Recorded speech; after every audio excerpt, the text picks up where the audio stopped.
بسم اللہ الرحمن الرحیم ولا تتمنوا ما فضل اللہ به بعضکم علی بعض للرجال نصیب مما اکتسبوا وللنساء نصیب مما اکتسبن واسألوا اللہ من فضلہ ان اللہ کان بکل شیء علیما۔ معزز سامعات، السلام علیکم ورحمۃ اللہ وبرکاتہ۔ آج میں نے آپ لوگوں کے سامنے سورہ نساء سورہ نمبر 4 آیت نمبر 32 کی تلاوت فرمائی۔ اس مناسبت سے آج میری تقریر کا عنوان ہے حسد معاشرے کا رستا ہوا ناسور۔ آئیے سب سے پہلے میں اور آپ اس آیت کا ترجمہ دیکھتے ہوئے آگے بڑھیں، اور جو کچھ اللہ رب العالمین نے تم میں سے کسی کو دوسرے کے مقابلے میں زیادہ دیا ہے اس کی تمنا نہ کرو۔ اللہ رب العالمین تم میں سے بعض کو بعض پر بزرگی عطا فرمائی ہے۔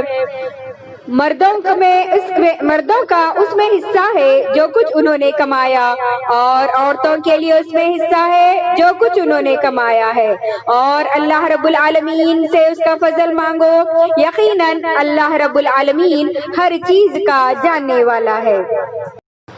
سلگ اٹھیں گے نہ جانے کتنے دل حسد کی آگ سے، سلگ اٹھیں گے نہ جانے کتنے دل حسد کی آگ سے، اگر ہوا کے روبرو میرا چراغ جل گیا۔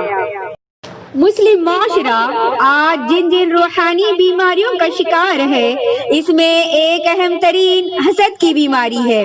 یہ ایسی بری عادت ہے جس سے انسان کا جسم تو متاثر ہوتا ہی ہے، اس سے کہیں زیادہ اس کا دین اور ایمان برباد ہوتا ہے۔ حسد سے عموماً حاسد کے رشتہ دار، دوست و احباب اور ملنے جلنے والے زیادہ متاثر ہوتے ہیں۔ حسد معاشرے میں بغض، نفرت، عداوت کے بیج بوتا ہے، جسے نظر بد، تعویذ گنڈا، جادو ٹونا اور اس جیسے دیگر مکروہ اعمال کرانے کا ایک دروازہ کھل جاتا ہے۔ حسد سے محبت، شفقت، صلہ رحمی اور ایثار و قربانی کی بے کنی ہوتی ہے۔ حسد عظیم برائیوں کا سرچشمہ ہے اور تباہ کن نتائج کی کنجی ہے۔ حسد دل میں کینہ اور عداوت پیدا کرتا ہے، معاشرے کو ڈھانے کے لیے کدال ہے، کمینہ پن اور بد اخلاقی کی علامت ہے۔ اسی لیے تمام مذاہب نے حسد کی مذمت کی ہے اور اسے انسانیت کے لیے زہر حل قرار دیا ہے۔ حسد کے لغوی معنی کھجلانے اور کھوکھلا کرنے کے ہیں۔ حسد کو حسد اس لیے کہا جاتا ہے کہ وہ حاسد کے دل کو اندر سے کھوکھلا بنا دیتا ہے۔ حسد کا اصطلاحی معنی صاحب نعمت کے زوال کی تمنا کرنا ہے۔ امام جرجانی رحمت اللہ علیہ فرماتے ہیں، حسد صاحب نعمت سے نعمتوں کے زوال کی چاہت کرنا ہے، اور حاسد تمنا کرتا ہے کہ وہ نعمتیں اس سے چھن جائیں اور مجھے مل جائیں، اور اگر نہ ملے بھی تو کوئی فرق نہیں پڑے گا، لیکن جس کو دی ہیں اس سے چھن جائیں۔ اللہ کے رسول صلی اللہ علیہ وسلم نے کئی احادیث مبارکہ میں اس مذموم عادت سے بچنے کی وصیت فرمائی ہے۔ حضرت انس رضی اللہ تعالیٰ عنہ سے مروی ہے کہ اللہ کے رسول صلی اللہ علیہ وسلم نے فرمایا، حسد نیکیوں کو ایسے کھا جاتا ہے جیسے آگ لکڑی کو کھا جاتی ہے، اور صدقہ گناہ کو ایسے مٹا دیتا ہے جیسے پانی آگ کو بجھا دیتا ہے۔ حضرت ابو ہریرہ رضی اللہ تعالیٰ عنہ سے مروی ہے کہ اللہ کے رسول صلی اللہ علیہ وسلم نے ارشاد فرمایا، تم برے گمان سے بچو، اس لیے کہ گمان سب سے جھوٹی بات ہے۔ تم آپس میں حسد نہ کیا کرو، جاسوسی نہ کیا کرو، بغض نہ رکھو، بے رخی نہ برتا کرو، دام بڑھانے کے لیے بولی نہ لگایا کرو، بلکہ اللہ کے بندے اور بھائی بھائی بن کر رہو۔ حضرت زبیر بن عوام رضی اللہ تعالیٰ عنہ کہتے ہیں کہ اللہ کے رسول صلی اللہ علیہ وسلم نے ارشاد فرمایا، تم میں گزشتہ اقوام کی بیماریاں بیماریاں در آئی کہ جن میں سے حسد اور بغض بھی ہے، اور یہ مونڈ دینے والی ہوگی، یہ بال نہیں بلکہ دین مونڈ دے گی، یعنی دین کا صفایا کر دینے والی ہے۔ علماء اکرام نے نظر بد کو بھی حسد کی ہی ایک قسم قرار دیا ہے۔ نظر بد لگانے والا حاسد ہوتا ہے، اس لیے کہ وہ جس سے حسد کرتا ہے اسے بغض یا پسندیدگی کی نظر سے دیکھتا ہے، اور دیکھتے ہوئے ماشاء اللہ یا الحمدللہ جیسے الفاظ ادا نہیں کرتا، جس سے وہ شخص مصیبت میں مبتلا ہو جاتا ہے۔ اور یہ بات مسند ابو نعیم سے ثابت ہے کہ نظر بد ایک اچھے بھلے جوان کو قبر میں پہنچا دیتی ہے اور صحت مند اونٹ کو ہانڈی میں تبدیل کر دیتی ہے۔ حضرت عبداللہ بن عباس رضی اللہ تعالیٰ عنہ کہتے ہیں کہ اللہ کے رسول صلی اللہ علیہ وسلم نے ارشاد فرمایا، نظر کا لگنا حق ہے، اگر کوئی چیز تقدیر سے پہلے اثر انداز ہوتی ہے تو وہ نظر ہوتی ہے، اس لیے جب تم میں سے کسی شخص سے کہا جائے غسل کرنے کے لیے تو وہ غسل کرے، یعنی اگر کسی شخص کے متعلق یہ پتہ چل جائے کہ اسے فلاں شخص کی نظر لگ گئی ہے تو اس کے ٹب میں وضو یا غسل کروا دے، وہ پانی متاثر شخص پر اس کی پچھلی جانب سے پھینک دیا جائے تو اللہ رب العالمین اسے شفاء کاملہ و عاجلہ عطا فرماتے ہیں۔ اگر کسی شخص سے اس کی نظر کی وجہ سے وضو یا غسل کرنے کے لیے کہا جائے تو اسے کرنا چاہیے۔ علماء اکرام نے حاسدوں کے حسد سے بچنے کے لیے 10 تدابیر اختیار کرنے کا مشورہ دیا ہے۔ آئیے ایک کے بعد دیگر وہ 10 تدابیر میں آپ تمام کے سامنے رکھتی چلوں۔ نمبر 1، شیطان اور اس کے شر سے ہمیشہ اللہ سبحانہ و تعالی کی پناہ طلب کی جائے۔ اسی طرح حاسدوں کے حسد سے بھی اس کے لیے صبح و شام کے اذکار تیر بہتر نسخہ ہے۔ روزانہ صبح و شام آیت الکرسی کی تلاوت کی جائے اور رات میں سوتے وقت معوذتین یعنی قل اعوذ برب الفلق قل اعوذ برب الناس 3 مرتبہ پڑھ کر اپنی دونوں ہتھیلیوں پر دم کر کے سارے جسم پر ہاتھ پھیر لے۔ نمبر 2، اللہ تعالی کا تقوی اختیار کرے، کیونکہ جو شخص اللہ رب العالمین سے ڈرتا ہے اللہ رب العالمین اس کی حفاظت فرماتا ہے اور اسے کسی دوسرے کے حوالے نہیں چھوڑتا۔ نمبر 3، دشمنوں کی دشمنی پر صبر کرے، اس لیے کہ صبر کا پھل میٹھا ہوتا ہے۔ دشمن کو نقصان پہنچانے کا ارادہ نہ کرے، اس کا صبر ہی اس کے دشمن پر سب سے بڑی فتح ہے۔ نمبر 4، اللہ کی ذات پر توکل اور بھروسہ کرے، کیونکہ جو شخص اللہ تعالیٰ پر توکل کرتا ہے اللہ تعالیٰ اس کے لیے کافی ہو جاتا ہے۔ نمبر 5، دل کو ان خیالات سے خالی کر لے کہ کوئی مجھ سے حسد یا دشمنی کر رہا ہے، کیونکہ بسا اوقات انسان کو اس کا یہی احساس کہ میرا کوئی دشمن یا حاسد ہے نقصان پہنچاتا رہتا ہے۔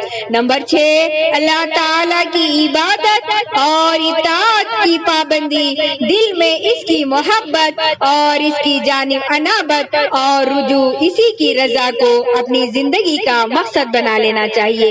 یہ وہ امور ہیں جن سے بندہ اللہ تعالیٰ کا مقرب بن جاتا ہے۔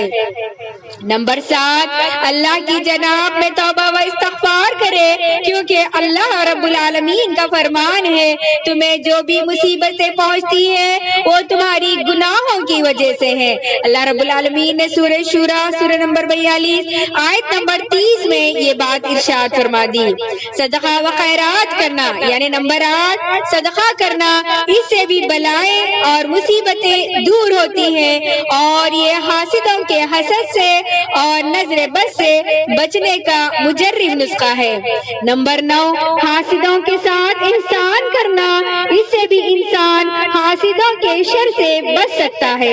ہو سکتا ہے کہ حاسد کو اللہ تعالی حسد چھوڑنے کی توفیق دے دے اور وہ بجائے دشمنی کے دوستی اور بھلائی کرنے لگے۔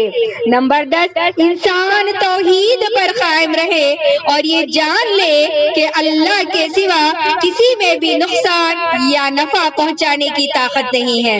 اگر فائدہ ہوا تو اسی وجہ سے ہوا کہ اللہ رب العالمین نے میرے لیے لکھ رکھا تھا، اور اگر نقصان پہنچتا ہے تو بھی ایک مسلمان اس بات پر ایمان رکھے کہ مجھے جو بھی تکلیف پہنچتی ہے اسی لیے پہنچی کہ اللہ رب العالمین نے اسے میرے لیے لکھ دیا تھا۔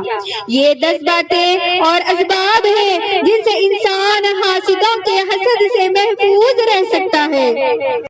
اللہ کے رسول صلی اللہ علیہ وسلم نے ارشاد فرمایا، کسی مومن کے دل میں حسد اور ایمان جمع نہیں ہوتا ہے۔ ہم کو ہر چیز توحید کے حساب سے دیکھنا ہے، توحید کے حساب سے سوچنا ہے کہ کوئی مسئلہ انشاءاللہ ہماری زندگی میں نہیں ہوگا، اور اگر وہ ہوگا بھی تو من جانب اللہ ہوگا۔ مومن کبھی نہیں گھبراتا۔ ہمارا ایمان کچا ہوگا تو ہم دوسروں سے جلتے رہیں گے اور حسد کرتے رہیں گے، پریشان ہوتے رہیں گے۔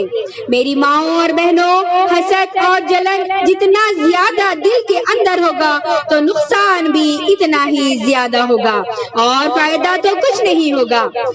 کسی شاعر نے کیا خوب کہا، حسد ایک آگ ہے جو انسان کو کھا جاتی ہے، حسد ایک آگ ہے جو انسان کو کھا جاتی ہے، مردنی چہرے پہ انسان کے چھا جاتی ہے۔ میں آپ لوگوں کو بتاؤں حسد کے کچھ نقصانات۔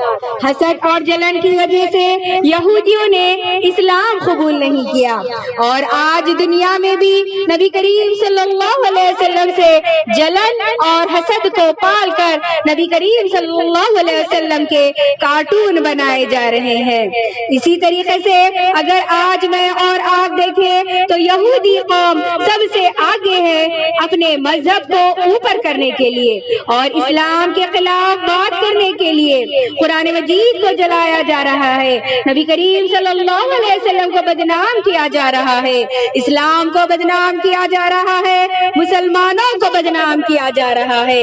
یہ سب کیوں ہو رہا ہے؟ یہ سب جلن کی وجہ سے اور حسد کی وجہ سے ہو رہا ہے۔ کیوں؟ اس لیے کہ نبی کریم صلی اللہ علیہ وسلم آخری نبی ہیں، سب کے نبی ہیں، قرآن سب کے لیے ہے، اسلام سب کے لیے ہے، نبی کریم صلی اللہ علیہ وسلم سب کے لیے ہے، جس طرح اللہ رب العالمین سب کے لیے ہے۔ بہت سے لوگ کہتے ہیں کہ قرآن مسلمانوں کا ہے۔ کون کہتے ہیں کہ قرآن مجید صرف مسلمانوں کا ہے؟ اللہ رب العالمین جب سب کے لیے ہے تو قرآن مجید اللہ رب العالمین کا کلام ہے، اس لیے قرآن مجید بھی سب کے لیے ہے، نبی سب کے لیے، ایمان سب کے لیے، اسلام سب کے لیے۔ جو آگے آئے گا اس کا فائدہ ہوگا، اور جو نہیں مانے گا، جو پیچھے رہ جائے گا، اسی کا نقصان ہو جائے گا۔ نبی کریم صلی اللہ علیہ وسلم ابراہیم علیہ السلام کے بیٹے اسماعیل علیہ السلام کی نسل سے ہیں، اور جتنے بھی نبی مبعوث ہوئے وہ ابراہیم علیہ السلام کے بیٹے اسحاق علیہ السلام کی نسل سے تھے، لیکن آخری نبی اسماعیل علیہ السلام کی نسل سے۔ پس یہاں جلن اور حسد شروع ہو گئی کہ آخری نبی ہم میں سے کیوں نہیں آیا۔ اس نقطے پر رکے اور قرآن مجید کی آیتوں پر غور کریں۔ سورہ زخرف سورہ نمبر 43 آیت نمبر 31 اور 32 میں اللہ رب العالمین ارشاد فرماتا ہے، وَقَالُوا لَوْلَا نُزِّلَ هَذَا الْقُرْآنُ عَلَى رَجُلٍ مِّنَ الْقَرْيَتَيْنِ عَظِيمٍ، اور وہ کہتے ہیں یہ قرآن دونوں شہروں کے بڑے آدمیوں میں سے کسی پر کیوں نہیں نازل کیا گیا۔ اَهُمْ يَقْسِمُونَ رَحْمَةَ رَبِّكَ نَحْنُ قَسَمْنَا بَيْنَهُمْ مَعِيشَتَهُمْ فِي الْحَيَاةِ الدُّنْيَا، کیا تیرے رب کی رحمت یہ لوگ تقسیم کرتے ہیں؟ دنیا کی زندگی میں ان کی گزر بسر کے ذرائع تو ہم نے ان کے درمیان تقسیم ہی کر دیے ہیں۔ اللہ رب العالمین جواب دیا کہ وہ لوگ اللہ کی رحمت کو تقسیم کرنا چاہتے ہیں۔ اب میں آپ لوگوں کو بتاؤں گی کہ آج ہمارے معاشرے اور ماحول میں کیا ہو رہا ہے، حسد کیسے کیسے دلوں میں پایا جا رہا ہے۔ آج ہم کہتے ہیں اچھا وہ اس خاندان کا، وہ اس کا بیٹا، وہ اس کا پوتا، وہ اتنی آگے نکل گیا۔ ارے جس کے دادا ہمارے یہاں کام کیا کرتے تھے، جس کا باپ ہمارے یہاں گاڑیاں دھوتا تھا، آج اس کا بیٹا اتنی آگے نکل گیا۔ تو جب آدمی جلنے لگتا ہے تو جان لے نہ تو فائدہ اٹھاتا ہے اور نہ کسی کو فائدہ پہنچاتا ہے۔ تو جب بھی ایسے خیالات ہمارے ذہن میں آئے، سوچے اللہ رب العالمین نے دیا، اللہ رب العالمین نے نبی صلی اللہ علیہ وسلم کو آخری نبی بنایا۔ یہودیوں کے حساب سے نعوذ باللہ ہمارے اللہ رب العالمین نہیں چلیں گے۔ کسی شاعر نے کیا خوب کہا، انسان کے سماج میں چھوٹا ہو یا بڑا، انسان کے سماج میں چھوٹا ہو یا بڑا، اللہ سے دعا ہے کہ نہ کوئی حسد کرے۔ میں آخر میں اللہ رب العالمین سے دعا کرتی ہوں کہ اللہ رب العالمین ہم تمام کو حسد جیسی برائی سے بچائے۔ آمین ثم آمین، وآخر الدعوانا الحمد للہ رب العالمین۔ السلام علیکم ورحمۃ اللہ وبرکاتہ۔